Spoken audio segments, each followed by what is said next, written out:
கர்த்தராகிய இயேசு கிறிஸ்துவின் நாமத்தினாலே உங்கள் யாவரையும் வாழ்த்துகிறேன்.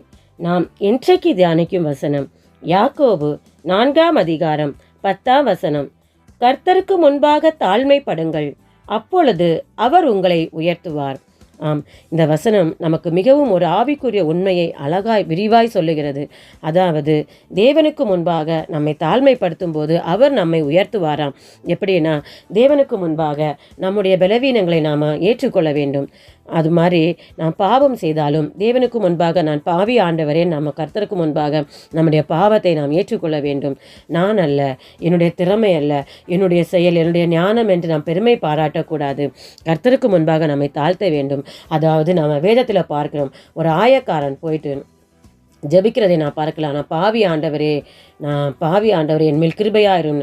நம்மை அப்பை தாழ்த்தும் போது கர்த்தர் நமக்கு அநேக கிருபைகளை அளித்து நம்மை உயர்த்துவாராம். அதாவது தாழ்மை உள்ள நமக்கு தேவன் நம்ம அருகிலே இருப்பாராம். தேவன் உயர்த்தும் நேரம் எப்படின்னா, நம்ம மனிதர்கள் உயர்த்துவது ஒரு தற்காலிகம்தான். அந்த மனிதன் அப்படியே ஒரு இடத்துல நம்ம உயர்த்தினாலும், நான் தான் உன்னை அந்த இடத்துல கொண்டு வந்தேன், நான் தான் உனக்கு அதை செஞ்சேன், நான் உனக்கு அதை செஞ்சேன், நான் உன்னை உயர்த்தி வச்சேன், இல்லை நான் அப்படி செய்யலைன்னா நீ இன்னைக்கு இந்த இடத்துல இல்லை அப்படின்னு நம்மளை குத்தி காட்டி காயப்படுத்துவான், வேதனைப்படுத்துவான். ஆனால் தேவனாய கர்த்தர் அப்படி செய்யவே மாட்டார்.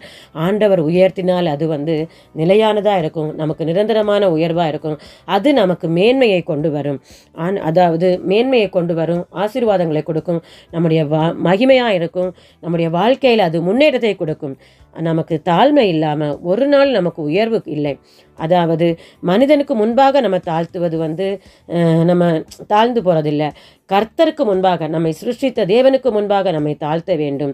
அப்போ தான் நமக்கு உயர்வு கிடைக்கும். ஒரு விதை மண்ணில் புதைக்கப்பட்டாதான் அது அதுக்கு உயர்வு வரும். ஏன்னா அதுக்கு அப்புறம்தான் மண்ணில் விதை புதைக்கப்பட்ட அப்புறம்தான் விதை முளைத்து மேலே கனி கொடுக்கும். அதுபோல் நாம் கர்த்தருக்கு முன்பாக நம்மை தாழ்த்தும் போது நாம் அந்த விதை எப்படி முளைத்து மரமாக மாறுகிறதோ அதுபோல் கர்த்தர் நம்மையும் மாற்றுவார். அதாவது இந்த விஷயத்தில் நமக்கு கர்த்தராக இயேசு கிறிஸ்துவே சிறந்த வழிகாட்டி. அவர் தேவகுமாரனாக இருந்தாலும் ஒரு அடிமையின் ரூபம் எடுத்து நமக்காக தம்மைத்தாமே தாழ்த்தி வெறுமையாக்கினார். அவர் தேவனுடைய வலது பாசத்தில் சிங்காசனத்தில் வீற்றிருக்கிற தேவன். ஆனாலும் நமக்காக அவர் ஒரு அடிமையின் ரூபமாய் எடுத்து சிலுவை பரியந்தமும் தம்மை தாழ்த்தினது நிமித்தம்தான் அவர் நமக்கு ஒரு தாழ்மையை நமக்கு கற்றுத் தந்திருக்கிறார். அது மாதிரி நாம் தேவனுக்கு முன்பாக நம்மை தாழ்த்துவோம். அது மாத்திரமில்லை, நம்முடைய வாழ்க்கையில் இருக்கிற பெருமையை நாம் விட்டு விடுவோம். அது மாத்திரமில்லை, பாவங்களை விட்டு விடுவோம்.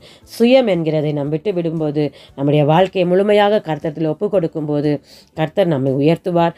தாழ்மை, கர்த்தருக்கு முன்பாக நம்ம தாழ்மைப்படுகிறது ஒரு பலவீனம் இல்லை, நமக்கு அதுதான் உண்மையான பார்த்தா அதுதான் பலன், ஒரு வலிமை என்று நாம் சொல்ல முடியும். அதாவது நாம் நம்மை தாழ்த்தும் போது நம்மை தேவன் உயர்த்துகிறவராக இருக்கிறார். அதாவது பெருமை உள்ளவனுக்கு தேவன் எதிர்த்து நிற்கிறார் என்ற வசனத்தின்படி நமக்கு தாழ்த்துகிற நமக்கு கிருபைகள் அளிக்கப்படும். நம்முடைய வாழ்க்கை மேன்மையாக இருக்கும், ஆசீர்வாதமாக இருக்கும். நான் ஜெபிப்போமா? அன்பின் பரலோக பிதாவே, உம்மை நன்றியோடு துதிக்கிறோம், சோத்தரிக்கிறோம் தகப்பனே. இந்த நாளிலும் தேவனாகிய கர்த்தாவே, அப்பா, கர்த்தருக்கு முன்பாக தாழ்மைப்படுங்கள் என்று சொன்ன வார்த்தையின்படி ராஜா, எங்களுடைய வாழ்க்கையில் தகப்பனே உமக்கு முன்பாக நாங்கள் தகப்பனே எங்களை தாழ்த்தாதிருந்தால் ஒரு விஷயம் மன்னித்து எங்கள் மேல் கிருபையாக இருக்கும்படி நாங்கள் உமக்கு முன்பாக தகப்பனே நிற்பதற்கு தகுதி இல்லாதவர்கள் தான் தகப்பனே. ஆனாலும் எங்களை ரட்சித்து எங்களை தெரிந்து கொண்டு எங்களுக்கு இரக்கம் பாராட்டுகிற என் தேவாதி தேவனே, உம்மை நீர் உயர்ந்தவர், நீர் பெரியவர் தகப்பனே. எங்களை உம்முடைய சமூகத்துக்கு முன்பாக தாழ்த்துகிறோம், பெருமையாக்குகிறோம். கர்த்தராகிய இயேசு கிறிஸ்துவின் நாமத்தினாலே ஜெபிக்கிறோம் நல்ல பிதாவே, ஆமேன். கர்த்தர் உங்களை ஆசீர்வதிப்பாரா.